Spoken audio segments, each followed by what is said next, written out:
Koneksi antar materi modul 2.2 Pembelajaran Sosial dan Emosional. Saya Komang Adi Kusuma, CGP Angkatan 9 dari Kabupaten Bangli, Provinsi Bali.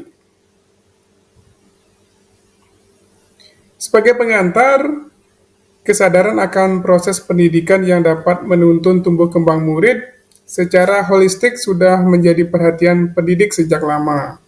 Kesadaran ini berawal dari teori kecerdasan emosi Daniel Goleman, dikembangkanlah CASEL atau Collaborative for Academic, Social, and Emotional Learning pada tahun 1995. Konsep pembelajaran PSE ini berdasarkan kerangka CASEL tersebut dikembangkan Daniel Goleman bersama sekelompok pendidik, peneliti, dan pendamping anak. PSE berbasis penelitian ini bertujuan untuk mendorong perkembangan anak secara positif dengan program yang terkoordinasi antara berbagai pihak dalam komunitas sekolah. Nah, yang dimaksud dengan PSE adalah pembelajaran yang dilakukan secara kolaboratif oleh seluruh komunitas sekolah.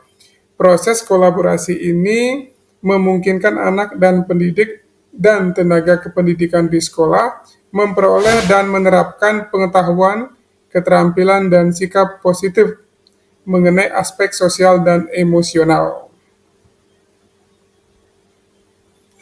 Adapun tujuan pembelajaran PSE yang pertama adalah memahami, menghayati, dan mengelola emosi, yaitu termasuk dalam kategori kesadaran diri. Yang kedua, menetapkan dan mencapai tujuan positif, termasuk dari manajemen diri.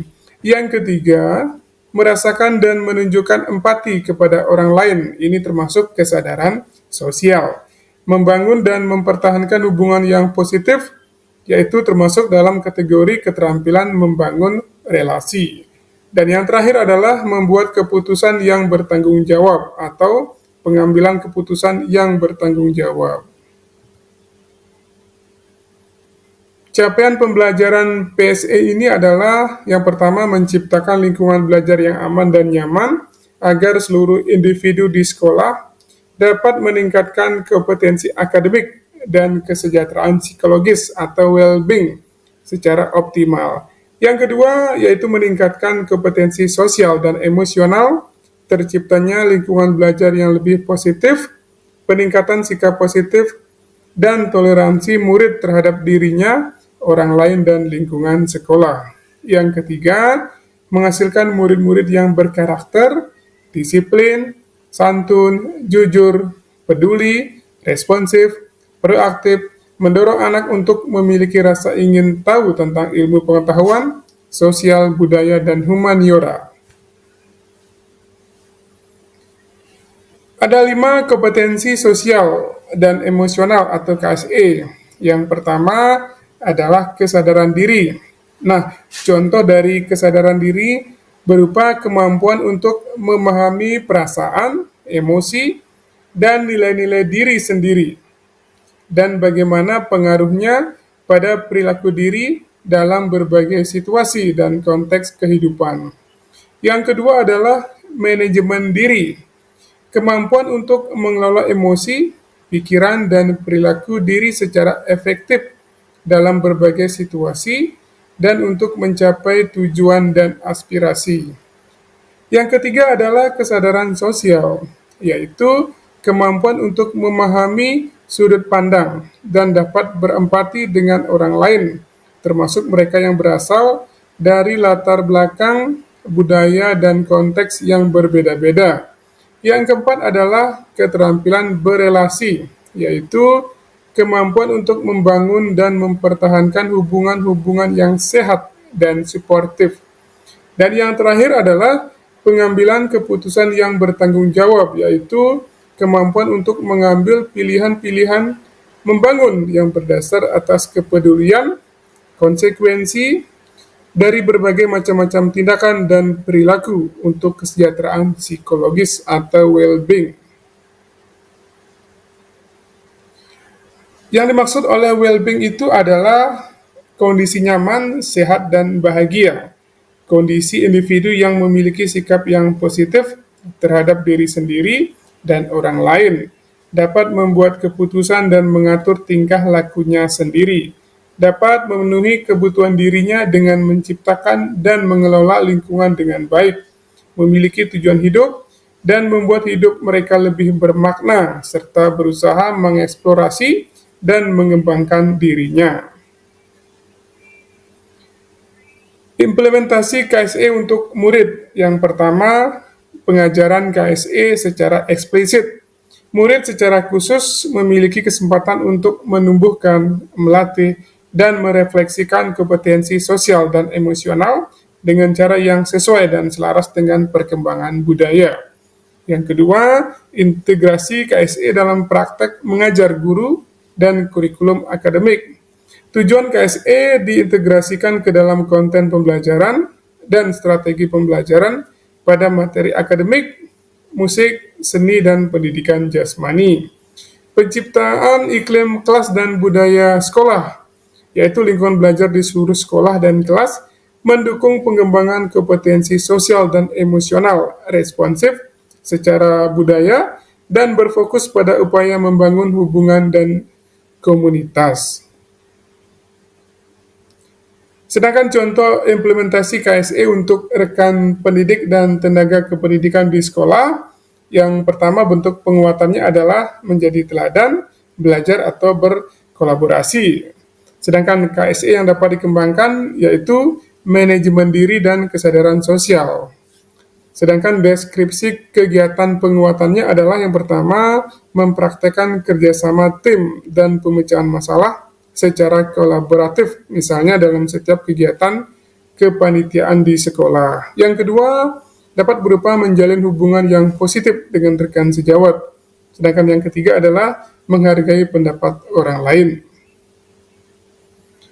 Bagaimana penerapan PSE di sekolah? Yang pertama dimulai dengan pembukaan hangat. Di sini guru dapat melakukan bukan hanya ditujukan untuk membangun kedekatan saja, namun juga mengaitkan dengan tujuan pembelajaran termasuk profil pelajar Pancasila dan KSE.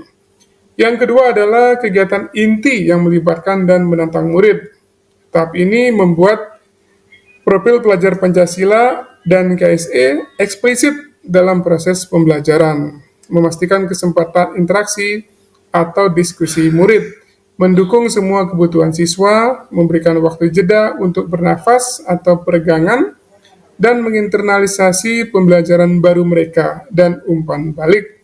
Sedangkan tahap yang terakhir, pada saat penutupan yang optimistik, tahap ini menggabungkan refleksi, apresiasi, dan cara-cara positif untuk memperkuat pembelajaran. PSE dengan stop, take a deep breath, observe, dan proceed. Artinya S berhenti, T ambil nafas dalam, O amati, sensasi pada tubuh, perasaan, pikiran, dan lingkungan. P selesai dan lanjutkan.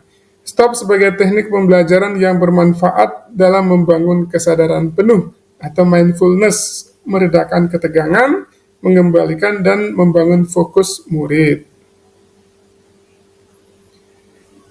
Keterkaitan antar materi, modul 1.1 pembelajaran sosial emosional dengan filosofi pendidikan KHD. Dari filosofi pendidikan KHD, guru sebagai pamong, guru membutuhkan pemahaman dan penguasaan terhadap KSE yang matang, mampu menciptakan ekosistem sekolah yang mendorong pertumbuhan budi pekerti selain aspek intelektual. Harus paham dengan benar situasi lahir batin dirinya sendiri dan muridnya. Murid diajak menyadari, melihat, mendengarkan, merasakan, mengalami pengalaman belajar yang dapat mengembangkan pengetahuan, keterampilan, dan sikap positif mengenai aspek sosial dan emosionalnya. Keterkaitan antar materi modul 1.2, nilai dan peran guru penggerak dengan pembelajaran sosial emosional. Guru dapat menumbuhkan nilai dan peran pada guru dan murid dalam pengelolaan emosi, sehingga nilai kemandirian dan pembelajaran yang berpusat pada murid serta peran guru penggerak sebagai pemimpin pembelajaran dan mendorong kolaborasi dapat tercapai dan berjalan seimbang. Yang ketiga adalah keterkaitan antar materi visi guru penggerak dengan PSE. Guru dapat mewujudkan visi yang diharapkan dengan melakukan prakarsa perubahan dengan memberikan pembelajaran kesadaran diri, manajemen diri, kesadaran sosial, kemampuan berelasi, dan pengambilan keputusan yang bertanggung jawab sehingga diharapkan dapat mewujudkan profil pelajar Pancasila. Keterkaitan antar materi modul 1.4 budaya positif dengan PSE. Guru dan murid dapat mengenali dan memahami emosi masing-masing sehingga mampu mengontrol diri dan dapat menciptakan suasana yang menyenangkan, aman dan nyaman yang berpengaruh dalam penerapan budaya positif baik berupa disiplin positif maupun keyakinan kelas dengan sebaik mungkin sesuai dengan kesadaran diri dan manajemen diri. Yang terakhir, keterkaitan antar materi modul 2.1 pembelajaran berdiferensiasi dengan PSE. Guru dapat melakukan pembelajaran dengan mengidentifikasi perasaan dan emosi. Hal ini sejalan dengan pembelajaran berdiferensiasi yang memetakan kebutuhan murid, diantaranya kesiapan murid, minat dan profil belajar murid dengan menggunakan strategi diferensiasi konten, proses, dan produk, sehingga pembelajaran dapat dilaksanakan sesuai dengan kebutuhan murid agar pembelajaran semakin menyenangkan dan dapat mewujudkan merdeka belajar. Demikianlah yang dapat saya paparkan, kurang lebih saya mohon maaf, semoga bermanfaat. Terima kasih.